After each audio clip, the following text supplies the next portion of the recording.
The notification chimed on my phone at exactly 3:47 p.m., just as I was arranging the small birthday gifts on my kitchen counter. Emma's 7th birthday was tomorrow, and I'd spent weeks planning every detail, from the unicorn cake I'd ordered to the pink wrapping paper that matched her favorite dress. But the text message made my hands freeze over the carefully arranged presents. "Dad, the kids won't be coming tomorrow. Something came up. Sorry. Rachel." 3 years. 3 years since I'd last held my grandchildren, since I'd heard their laughter echoing through these empty rooms. 3 years since my daughter Rachel had started making excuses, each one more creative than the last. Birthday parties became too overwhelming. Christmas visits turned into "we're traveling." Even simple weekend trips to the park somehow never materialized. I stared at the message, reading it over and over until the words blurred together. The chocolate chip cookies I'd baked this morning sat cooling on the counter, and the wrapped dollhouse in the corner seemed to mock me with its bright yellow bow. Emma wouldn't even know I'd remembered her birthday. Again. My phone buzzed with another message, this one from my neighbor, Mrs. Henderson. "Saw Rachel's car in your driveway earlier. Everything okay?" Rachel had been here? When? I'd been out getting last-minute groceries for Emma's party, hoping against hope that my daughter would change her mind. But if she'd been here while I was gone, why hadn't she left a note? Why hadn't she taken the gifts? I walked to my front window and peered through the curtains. My street looked the same as always. Quiet, suburban, lined with the kind of houses where grandparents were supposed to spend Sunday afternoons pushing swings and teaching kids to ride bikes. The Henderson house across the street had chalk drawings on their driveway, evidence of grandchildren who actually visited. The familiar ache settled in my chest, the one I'd learned to carry like a stone. At 62, I'd imagined my retirement would be filled with school plays and soccer games, bedtime stories, and family dinners. Instead, I spent my evenings watching cooking shows and wondering what I'd done wrong. I picked up my phone and scrolled through my contacts until I found Rachel's number. My finger hovered over the call button for a full minute before I set it down again. The last time I'd called unannounced, she'd answered with that tone, the one that made me feel like I was bothering her just by existing. "Hi, Dad. Can't talk long. The kids are in the car." Always, the kids were somewhere else. Always, there was somewhere more important to be. I walked back to the kitchen and began putting the birthday gifts away, each one a small defeat. The art supplies Emma had mentioned wanting, the book series about dragons that 7-year-old boys apparently loved, according to the bookstore clerk, the stuffed animal that looked exactly like their family dog, Buster. As I folded the wrapping paper, my phone rang. For a moment, my heart jumped. Maybe Rachel had changed her mind. Maybe tomorrow would be different. But the caller ID showed my sister Linda's name. "Frank, I just got off the phone with Rachel." Something in Linda's voice made me sit down heavily in my kitchen chair. "What did she say?" "She called to ask if I thought you were unstable." The word hit me like a physical blow. Unstable? "She said you've been calling too much, showing up unexpectedly, making the kids uncomfortable. Frank, she's worried about you." My mind raced through the past few months. The phone calls, maybe once a week, twice at most. The unexpected visits, always announced, always brief, always met with polite but distant conversation. The discomfort I'd sensed from Emma and little Jake hadn't been shyness, as I'd assumed. It had been fear. "Linda, I haven't done anything wrong. I just want to see my grandchildren." "I know, honey, I know. But Rachel seems to think." "What exactly does she think?" There was a pause, and I could hear Linda choosing her words carefully. "She said you've been acting erratic since Mom died, that you've been saying things that don't make sense, that the kids are afraid of you." The room spun slightly. My mother had passed 6 months ago, and yes, it had been difficult. But erratic? saying things that didn't make sense? I'd been grieving, processing 40 years of complicated family dynamics, but I'd never been anything but gentle with Emma and Jake. "She's lying," I said, surprised by the certainty in my own voice. "Frank, no, Linda, she's lying. I don't know why, but she's lying." After we hung up, I sat in my kitchen as the afternoon light faded, staring at the phone in my hands. For the first time in 3 years, I wasn't questioning what I'd done wrong. I was questioning what Rachel was hiding. I thought about the times I'd tried to hug Emma, and she'd stepped back, not with the typical shyness of a child, but with something that looked like coached behavior. The way Jake would glance at his mother before answering any of my questions. The conversations that died the moment I walked into a room. My daughter had been preparing my grandchildren to be afraid of me. But why? I opened my phone's voice recorder app, something I'd used occasionally for grocery lists and reminders.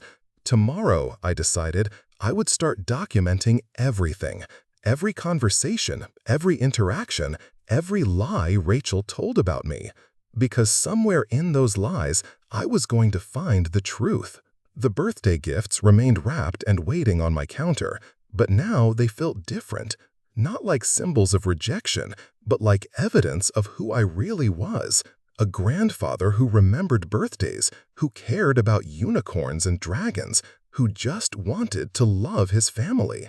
And if Rachel was going to paint me as dangerous, then I was going to prove exactly how wrong she was. The next morning, I woke with a purpose I hadn't felt in months. Emma's actual birthday, and I was going to make sure she knew someone remembered, even if I couldn't be there to celebrate with her. I tucked my phone into my shirt pocket, voice recorder ready, and drove to Rachel's house. The colonial-style home looked exactly as it had when I'd helped them move in 4 years ago. Same blue shutters, same flower beds I'd planted with Emma when she was barely tall enough to hold the watering can. The sight of Jake's bicycle in the driveway made my chest tighten with longing. I rang the doorbell and waited, listening to the familiar sounds of family life. Muffled voices, footsteps, the distant chatter of morning cartoons. When Rachel opened the door, her expression immediately shifted from mild curiosity to something that looked almost like panic. "Dad, what are you doing here?" "It's Emma's birthday," I said simply. "I brought her gifts." Rachel stepped onto the porch, pulling the door closed behind her. "I told you we couldn't do anything today." "I know, but I thought maybe I could just give her the presents. 5 minutes." "That's not a good idea." I pulled out my phone and started the voice recorder, keeping it low and casual. "Why not, Rachel? She's my granddaughter." "Because—" Rachel stopped, her eyes darting to the phone in my hand. "What are you doing?" "Just checking my messages," I lied smoothly. "So why can't I see Emma on her birthday?" Rachel's voice took on that practiced tone I'd heard so many times before. "The kids are having a difficult time right now. Your behavior has been confusing for them." "What behavior specifically?" "Dad, you know what I'm talking about." "Actually, I don't. Can you give me an example?" Rachel shifted uncomfortably. "Last time you were here, you told Emma that I was keeping secrets from her. That upset her." I felt my eyebrows rise. "I've never said anything like that to Emma." "You did. You said I was lying about something and it scared her." "When exactly did I say this?" 2 weeks ago, when you came by on Sunday." I pulled out my phone more deliberately now, scrolling through my calendar app. "Rachel, I wasn't here 2 weeks ago. I was at Linda's house, helping her move furniture. She has photos of us loading her truck." For just a moment, Rachel's carefully constructed composure cracked. You're getting confused about dates, Dad. That's part of what I'm talking about." "Show me." I held out my phone. "Show me the photos from Linda's house 2 weeks ago, and then tell me how I could have been here scaring Emma." Rachel's face had gone pale, but she pressed on. "It's not just that incident. You've been saying inappropriate things to the children. Sexual things." The accusation hit me like a physical blow. I actually stepped backward, my hand gripping the porch railing. "What did you just say?" "You heard me." "Rachel, I have never, ever said anything inappropriate to those children." "That's a serious accusation." It's the truth. Then call the police. The words came out steadier than I felt. If you truly believe I've said sexual things to your children, call the police right now. Rachel's eyes widened. I don't want to involve. Call them right now. Because if what you're saying is true, I should be arrested. And if it's not true, then you're lying about something that could destroy my life. We stood there in silence, the weight of the moment stretching between us. Finally, Rachel spoke, her voice barely above a whisper. I'm protecting my children. From what? From you. But why, Rachel? What have I actually done? Instead of answering, she went back inside and returned with Emma, who was still in her pajamas, clutching a stuffed animal. My granddaughter looked up at me with eyes that held none of the warmth I remembered. Emma, sweetie, Rachel said, her voice taking on a gentle, coaching tone. Remember what we talked about? About how Grandpa has been sick and sometimes says things that aren't nice? Emma nodded solemnly. He's dangerous. The word came out of my 7-year-old granddaughter's mouth so naturally, so practiced, that I knew she'd been taught to say it. My heart shattered and rebuilt itself in the space of a single breath. Emma, I said carefully, when was the last time I said something that wasn't nice to you? She looked at her mother, then back at me. Mommy says you say mean things about her. But when did you actually hear me say mean things? Emma's face scrunched up in concentration. I don't remember. That's because you're blocking it out, sweetheart, Rachel said quickly. Sometimes when people scare us, we forget. I knelt down to Emma's level, keeping my voice gentle. Emma, do you remember when we planted those flowers in your garden? The pink ones? A small smile crossed her face. The petunias. That's right. And do you remember what we talked about while we were planting them? You said they were like me, pretty and strong. Did that scare you? Emma shook her head. No, it made me happy. Emma, that's enough, Rachel said sharply. Go inside. But Emma wasn't moving. Grandpa, are you really dangerous? Before I could answer, Rachel had scooped her up and was carrying her inside. But not before I saw the confusion on my granddaughter's face, the first crack in whatever story she'd been told. Rachel, I called through the closing door, I have something for you to think about. I've been recording our conversations, all of them, and I'm going to prove that you're lying about me. The door slammed shut, but I heard the impact of my words in the silence that followed. When I walked back to my car, I noticed the living room curtains twitch. Rachel was watching me leave, and for the first time in 3 years, she looked genuinely afraid. That evening, I sat at my kitchen table and played back the recording. Rachel's voice was clear, her accusations specific and damning. But more importantly, so were her reactions when I'd challenged her stories. The confusion about dates, the refusal to call police, the way she'd coached Emma right in front of me. I was building a case, and my own daughter was helping me do it. 3 days later, I decided to test my theory. I called Rachel, phone recorder ready, and asked if we could meet for coffee. To my surprise, she agreed, suggesting a small cafe downtown where we'd often met when the kids were babies, and she'd needed a break from new motherhood. The Sweet Spot Cafe looked exactly the same. Mismatched chairs, local artwork on the walls, the kind of place where conversations happened over ceramic mugs instead of paper cups. Rachel was already there when I arrived, sitting in a corner booth, looking more tired than I'd seen her in years. "Thanks for meeting me," I said, sliding into the seat across from her. "I can't stay long. The kids have soccer practice." I kept my phone visible on the table, ostensibly checking messages. "Rachel, I've been thinking about what you said the other day, about my behavior." She tensed immediately. "What about it?" "I'm wondering if you could help me understand when exactly I started acting inappropriately, because I'm having trouble remembering." Rachel stirred her coffee, avoiding my eyes.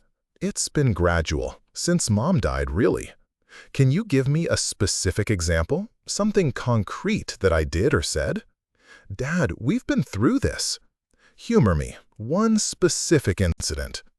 Rachel was quiet for a long moment. When she spoke, her voice was steady, rehearsed. 3 months ago, you came to Emma's school play. During intermission, you approached one of her classmates and made a comment about her appearance. The teacher had to intervene. I felt something cold settle in my stomach. What teacher? Mrs. Rodriguez. And what exactly did I say to this classmate? You told her she looked pretty in her costume, but the way you said it made her uncomfortable. I pulled out my phone and opened my photo gallery, scrolling back 3 months. Rachel, 3 months ago was April. Emma's school play was in March. I have the photos right here. Rachel's face went white. You're confused about the timeline. No, I'm not. I turned the phone toward her. Look at the date stamp, March 15th. Emma as a tree in the environmental play. And here's the program with the date clearly printed. She stared at the screen, her composure cracking. I might have gotten the months mixed up. So it was March, not April? I think so. Then what did I say to Mrs. Rodriguez when she intervened? I don't remember exactly. You don't remember the exact words that made my behavior so concerning that a teacher had to step in? Rachel stood abruptly. I need to go. Sit down, Rachel, please. Something in my voice must have reached her, because she slowly sank back into her chair. For the first time in years, I saw not my controlled, distant daughter, but the scared young woman who used to call me when she couldn't get Emma to stop crying. Rachel, what's really going on? I don't know what you mean. Yes, you do. You're making up stories about me, coaching the kids to be afraid of me, and I want to know why. I'm not making anything up. Then let's call Mrs. Rodriguez right now. Let's ask her about this incident you're describing. Rachel's hands were shaking slightly. That's not necessary. I think it is. I pulled out my phone. What's the school's number? Dad, stop. Why? If what you're saying is true, Mrs. Rodriguez will remember. She'll confirm everything. I said stop. Rachel's voice was loud enough that other customers turned to look. She immediately lowered it. This is exactly what I'm talking about, this aggressive behavior. Asking questions is aggressive? The way you're asking them is. I leaned back in my chair, studying my daughter's face. Rachel, are you afraid of me? I'm worried about you. That's not what I asked. Are you afraid of me? Right now, sitting here, do you think I'm going to hurt you? She was quiet for a long moment. No. Then why are you telling your children that I'm dangerous? Because... She stopped, her mouth opening and closing as if she was searching for words that wouldn't come. Because what, Rachel? Because I can't have you around them right now. Why not? Because... Her voice broke slightly. Because you ask too many questions. The truth of it hit me like a revelation. What questions, Rachel? What am I asking that you don't want to answer? You're always wanting to know about our lives, about David, about our finances, about everything. You can't just visit and be normal. What's abnormal about grandparents wanting to know about their family? You're looking for problems that don't exist. What problems? Rachel was crying now, quietly but steadily. You keep asking about why David works so much, why he's never home when you visit, why we moved out of the apartment so suddenly. You want to know about things that aren't your business. Suddenly, pieces began falling into place. David's absence during every visit, the way Rachel flinched when her phone rang, the new house they'd moved into, despite her telling me they were struggling financially, the way she'd become increasingly isolated from our family over the past year. Rachel, I said gently, is David hurting you? Her reaction was immediate and telling. David is a good father and a good husband. That's not what I asked. He works hard to provide for us. Rachel, look at me. She reluctantly met my eyes, and I saw fear there. Not fear of me, but fear of something much more immediate and dangerous. Are you safe at home? I need to go. She stood again, this time gathering her purse with shaking hands. Rachel, if you're in trouble, I can help you, but I need you to tell me the truth. The truth is that you're becoming paranoid and obsessive, and I can't have that around my children. Then why are you crying? She wiped her eyes roughly. Because this is hard. Having to cut off my own father is hard. You don't have to cut me off. You have to tell me what's really happening. Nothing is happening. Everything is fine. If everything is fine, then why can't I see my grandchildren? Rachel walked toward the door, then turned back. Because you're getting too close to the truth. The words slipped out before she could stop them, and her face went pale with the realization of what she just admitted. What truth, Rachel? But she was already gone, leaving me alone with the certainty that my daughter wasn't protecting her children from me. She was protecting someone else's secrets, and she was willing to sacrifice our entire family to do it. That night, I couldn't sleep. Rachel's words echoed in my mind. You're getting too close to the truth. I sat at my kitchen table with a notepad, writing down everything I could remember about the changes in my daughter's life over the past year. The timeline was clearer now. The distance had started not 3 years ago, as I'd thought, but 18 months ago, right around the time they'd moved from their apartment to the house. Rachel had told me David got a promotion, but I'd never understood what kind of promotion allowed a construction foreman to afford a 4-bedroom house in the suburbs. I remembered the housewarming party they'd thrown. David had been unusually jovial, showing off the new furniture, the big screen TV, the expensive grill on the back patio. When I'd asked about the mortgage, he'd laughed and said they'd gotten a great deal, but I'd noticed how Rachel had changed the subject quickly. My phone buzzed with a text message. Linda again. Frank, I'm worried about you. Rachel called me tonight. She says you confronted her at a coffee shop and made her cry. She's talking about getting a restraining order. I stared at the message, my hands trembling slightly. A restraining order, the ultimate weapon in my daughter's arsenal to keep me away from Emma and Jake, but also, potentially, the thing that would force everything into the open. I called Linda back. Frank, what's going on? Rachel was hysterical. Linda, I need to tell you something, and I need you to listen carefully. I played her the recording from the coffee shop, watching her face through the video call as she heard Rachel's voice. Because you're getting too close to the truth. My God, Linda whispered. What truth? I think David is involved in something illegal, and I think Rachel knows about it. That's a serious accusation. I know. But think about it, the sudden wealth, the isolation from family, the way she's been acting. And Linda, I think he might be hurting her. Why would you think that? Because I asked her directly if she was safe at home, and she couldn't say yes. She deflected, made excuses, but she couldn't say yes. Linda was quiet for a long moment. What are you going to do? I'm going to prove that I'm not the problem. And I'm going to help my daughter whether she wants me to or not. The next morning, I drove to Emma's school. Not to confront anyone, but to verify Rachel's story about Mrs. Rodriguez. The principal, Mrs. Chen, had known me since Emma started kindergarten. Mr. Morrison, how nice to see you.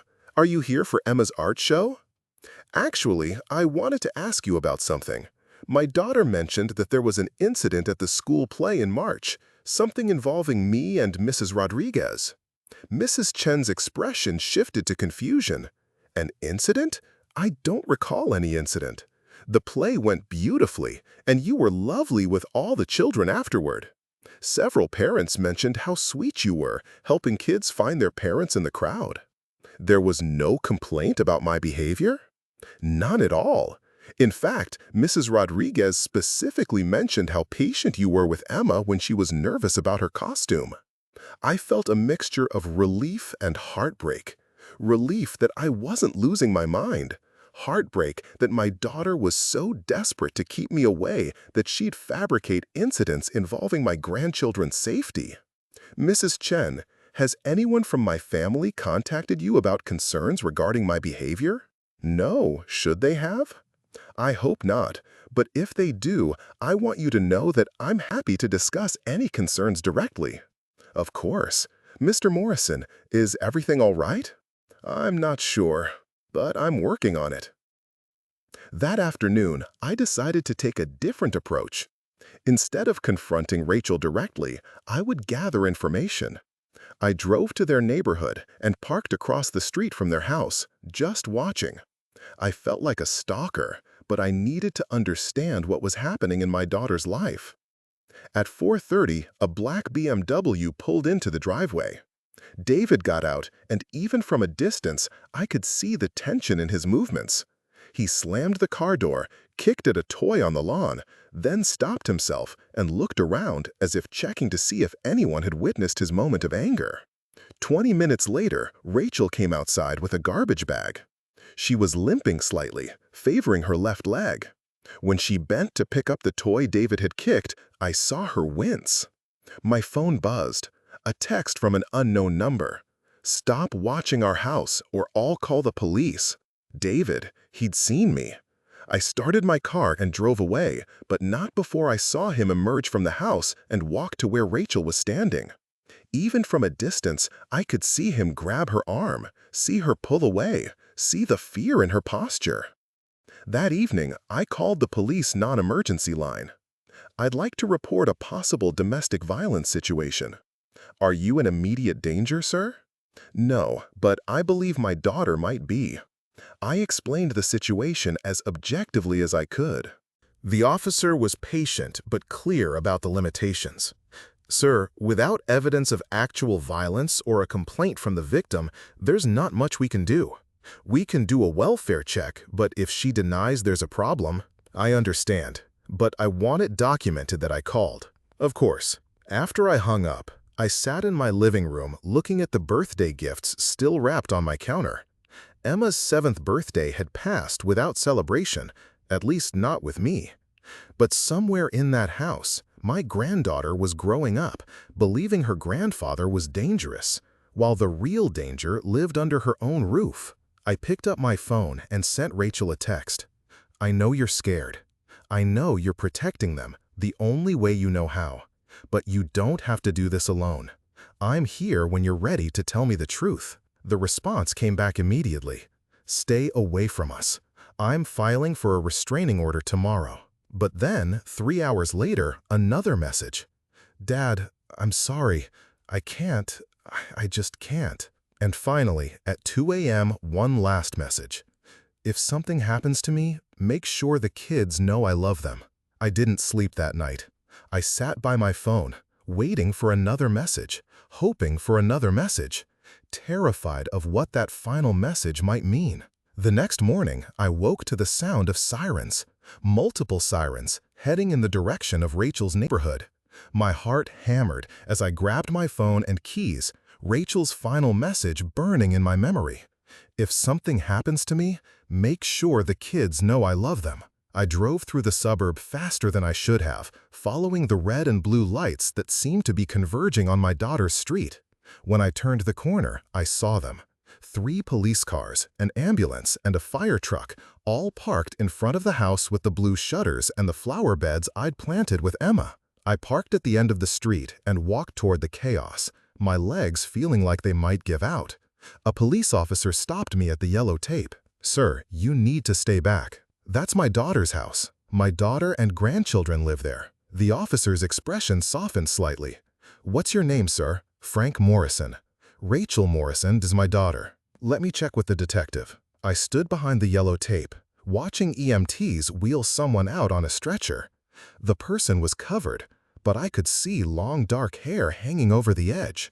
My vision blurred, and I had to grip the police tape to keep from falling. "Mr. Morrison." I turned to see a woman in a plain clothes, badge clipped to her belt. "I'm Detective Sarah Williams. I understand Mrs. Morrison is your daughter." "Is she?" "She's alive, sir. She's been taken to the hospital with serious injuries." "The children?" "They're safe. They're with a neighbor right now." "What happened?" Detective Williams studied my face carefully. "We're still investigating." "But I understand you've been in contact with our department recently about concerns regarding domestic violence." "Yesterday. I called yesterday." And you've been documenting some concerning behavior from your daughter regarding access to your grandchildren? I felt a chill. Yes, but not because she was the problem, because I suspected. Mr. Morrison, I'm going to need you to come with me. We have some questions. For a moment, I thought I was being arrested. Then I realized Detective Williams was leading me toward her car not as a suspect, but as a witness. Sir, we found something at the scene. Several audio recordings on your daughter's phone. Recordings of conversations between you and her over the past few weeks. My breath caught. She recorded our conversations too? It appears so. And, Mr. Morrison, these recordings may have saved her life. We drove to the hospital in silence, my mind racing. At the emergency room, Detective Williams led me to a small waiting room where Emma and Jake sat with a woman I didn't recognize. "Grandpa!" Emma launched herself at me, and I caught her in my arms, feeling her small body shake with sobs. "Mommy's hurt. Daddy hurt Mommy." Jake, only 5, looked up at me with eyes that held too much knowledge for his age. Daddy was mad because Mommy had secrets. I held both children, my heart breaking for what they'd witnessed. The woman introduced herself as Mrs. Patterson, a social worker. "Mr. Morrison, the children have been asking for you. They told us their mother said you were dangerous, but they said they never believed it. I want to see my daughter. She's in surgery, but she's been asking for you too." 3 hours later, I sat beside Rachel's hospital bed, holding her hand while she slept. Her face was swollen, her arm in a cast, but she was alive. Detective Williams had explained what happened. David had discovered the recordings on Rachel's phone, realized she'd been documenting his abuse, and lost control. "Dad?" Rachel's voice was barely a whisper. I leaned closer. "I'm here, sweetheart. I'm so sorry. You don't need to apologize." "I do. I made the kids afraid of you because I couldn't protect them from him. I thought if you stayed away, he wouldn't get suspicious about why I was pulling away from everyone." "Rachel, why didn't you tell me?" "Because he said he'd kill the kids if I told anyone, and I believed him." She squeezed my hand weakly. "But when you started asking questions, when you started recording our conversations, I realized I could do the same thing. I could document what he was doing. The recordings saved your life." "No, Dad, you saved my life. You kept pushing, kept asking questions, kept refusing to believe his lies about you. Even when I made you the villain, you didn't give up on us." I brushed a tear from her cheek. "I could never give up on you. The kids? They're safe. They're with the social worker, but they want to see you." "And they want to see their grandpa." Rachel's smile was weak but genuine. "Emma asked me yesterday if you were really dangerous. I told her the truth, that you're the safest person I know." Over the next few hours, the full story emerged. David had been involved in a money laundering operation, using his construction company to clean cash for a gambling ring. The sudden wealth, the new house, the expensive lifestyle, all of it had been bought with dirty money. When law enforcement started investigating, David had become paranoid, controlling, violent. Rachel had been protecting not just herself and the children, but also trying to keep me from asking the questions that might get us all killed. Making me the villain had been her desperate attempt to keep everyone safe. "I never meant for it to go so far," she told me that evening when Emma and Jake were curled up in the hospital bed beside her. "I just thought if I could keep you away until David got arrested or we could get away somehow." You were trying to protect everyone. I was trying to survive. Detective Williams returned with an update. David Morrison has been arrested and charged with aggravated assault, domestic violence, and money laundering. He's being held without bail. "What about the restraining order?" I asked. "What restraining order?" Rachel looked confused. "I never filed for a restraining order, Dad. I just threatened to keep you from digging deeper." "So I can see my grandchildren?" "Every day if you want," Rachel said. Then looked at Emma and Jake. Kids, I need to tell you something important. Everything I said about Grandpa being dangerous was a lie. I was scared and I made a mistake. Grandpa is not dangerous. He's the person who saved us. Emma looked up at me with those bright 7-year-old eyes. Can we have my birthday party now, Grandpa? The one you planned? I laughed through my tears. Sweetheart, we can have the best birthday party ever. 6 months later, I stood in my kitchen, no longer arranging gifts in solitude, but helping Emma measure flour for the cookies we were making together. Jake sat at the counter, carefully decorating cupcakes with more frosting than any reasonable person should consume, while Rachel supervised from her chair at the table. "Grandpa, you're getting flour everywhere," Emma giggled, pointing at the white handprints I'd left on my apron. "That's the secret ingredient," I told her seriously. "Messy kitchens make the best cookies." "Is that really true?" Jake asked, his face covered in blue frosting. "Ask your mom.